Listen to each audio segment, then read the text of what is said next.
Salut, bienvenue sur ma chaîne, moi c'est Soraya et ici je parle de littérature africaine. Je vous emmène dans des voyages littéraires à travers tout le continent africain. Et aujourd'hui, j'ai décidé de vous emmener avec moi en Afrique du Sud. Je vais vous faire découvrir deux auteurs sud-africains.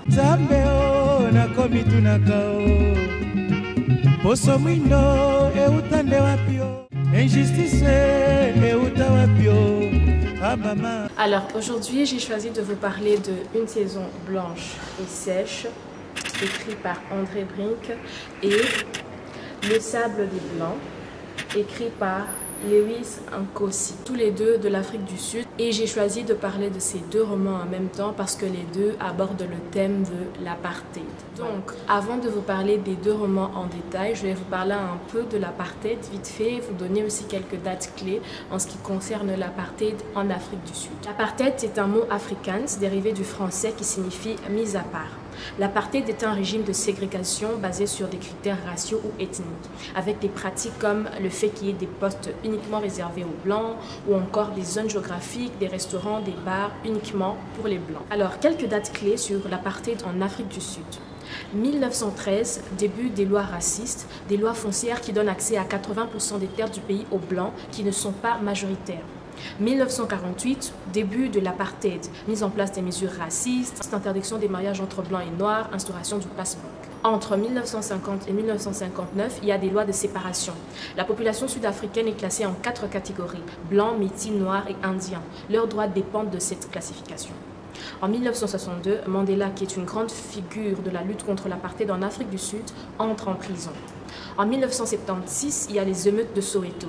Le 16 juin de cette année-là, des jeunes des quartiers noirs marchent pour protester contre l'obligation d'étudier en afrikaans.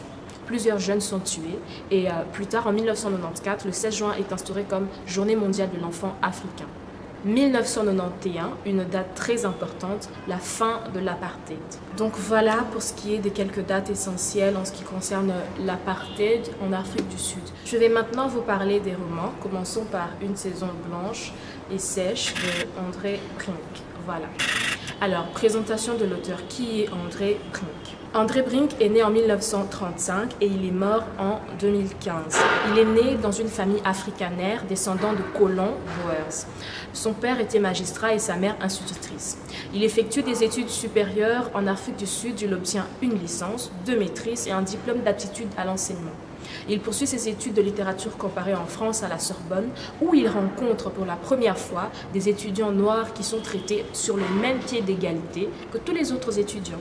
Il prend alors conscience des effets néfastes de l'apartheid et lors d'un second voyage en France, sa position contre la politique de l'apartheid se durcit.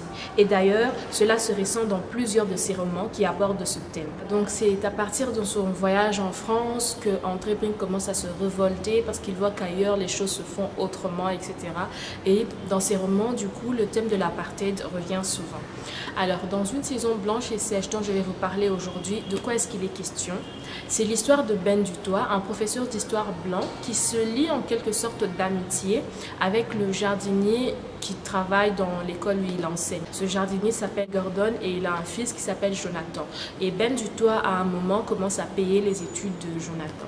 Il arrive que Jonathan participe à une manifestation où il est tué. On vient juste annoncer à son père que son fils est mort, mais on ne lui dit pas où se trouve le corps, dans quelles circonstances est-ce qu'il est mort. Ce qui révolte Gordon, qui va voir Ben Dutoit pour lui dire « Écoute, moi je vais enquêter parce que je veux savoir la vérité sur la mort de mon fils. » Il se met à enquêter et curieusement, lui aussi se fait arrêter et il va mourir dans des conditions tout aussi mystérieuses. Les causes de sa mort ne sont pas vraiment très claires. Voilà comment Ben Dutoit se retrouve mêlé à cette histoire parce qu'il ne comprend pas comment il peut y avoir 2 morts autour de la même histoire à peu près et qu'on n'arrive pas à clarifier des choses. Il va commencer à s'intéresser de près à l'histoire, il va reprendre les enquêtes que Gordon faisait déjà avant sa mort pour essayer de trouver la vérité. Mais en essayant de trouver la vérité, il va se confronter à une injustice institutionnalisée, si on peut dire ça comme ça.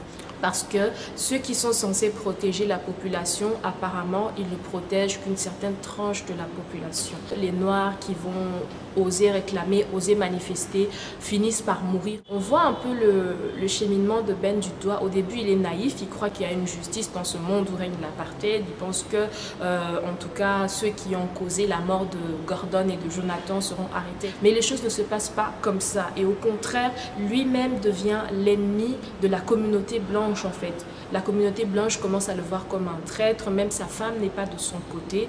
Bref, lui-même est en danger et dans la communauté noire, on ne l'accepte pas forcément. On lui dit oui, tu auras beau militer avec nous pour la justice, mais en fin de compte, à la fin de ta journée, tu restes blanc et tu auras toujours les privilèges qui vont avec. Donc voilà, il n'est pas totalement accepté. Il reçoit des menaces de mort, il commence lui aussi à faire objet d'enquête. On vient fouiller sa maison, toute cette pression mentale. C'est l'enfer pour Ben du Doigt juste parce qu'il réclame la justice. Le roman commence à un moment où Ben du Doigt va donner ses carnets, ses notes, tout ce qu'il a eu à écrire concernant cette histoire d'injustice et ces deux morts.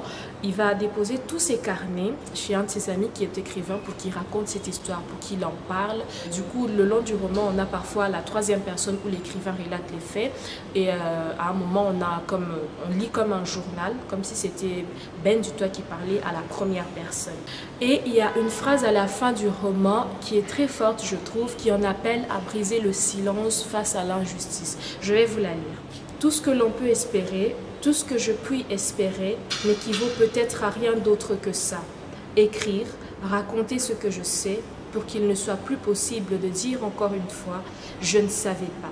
Donc le travail qu'a fait Ben, c'est de sortir du silence toutes ces injustices et il a donné le relais à son ami écrivain pour que lui puisse continuer sa tâche. Passons maintenant au deuxième roman, Le Sable de Blanc, écrit par Lewis Nkosi. Lewis Nkosi est un écrivain sud-africain né à Durban en 1936 et mort en 2010. Il fréquente pendant un an l'Institut supérieur technique de sa ville natale avant de devenir journaliste d'abord pour l'hebdomadaire Zulu Ilangala Sénatal, ensuite pour le magazine Drum. Lewis Nkosi quitte le pays en 1961 lorsqu'il obtient une bourse pour étudier le journalisme à Harvard. Il est obligé de s'exiler par la même occasion à cause de ses critiques sur l'apartheid. D'ailleurs, ces critiques lui ont valu le surnom de « That Angriest Young Man », le jeune homme le plus en colère.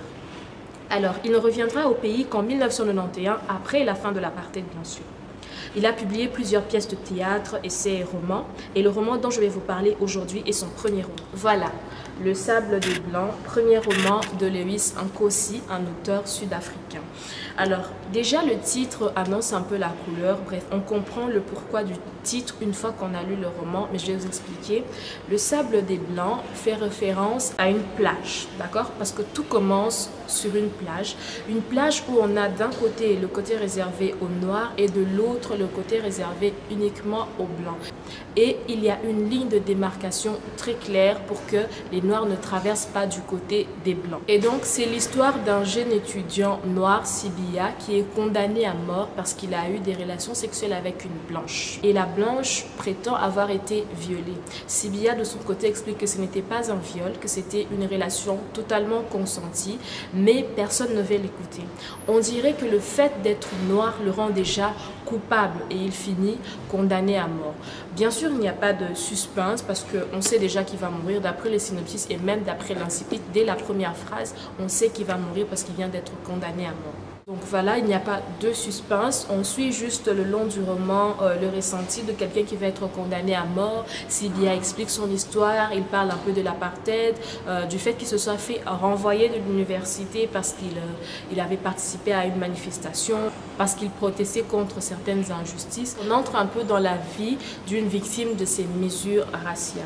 C'est très intéressant en fait de découvrir l'histoire de Sibia, l'histoire de sa famille, l'histoire d'un jeune dont le père était fortement ancré dans les traditions et dont la mère était séduite par le savoir des Blancs qui arrivaient. Bref, cette dualité dans sa famille, l'effet que ça a eu sur lui, tout ça est très intéressant à découvrir dans ce roman de Lewis Nkosi. Voilà pour les deux romans dont je voulais vous parler aujourd'hui. J'en ai fini. J'espère que ce voyage en Afrique du Sud vous aura plu. Alors, si vous voulez lire ces romans, vous pouvez le trouver à l'Institut français de Kinshasa. Ils sont disponibles là-bas. Je ne les ai pas achetés, je les ai empruntés là-bas. Voilà, je vous dis à très bientôt pour une nouvelle vidéo. Bye.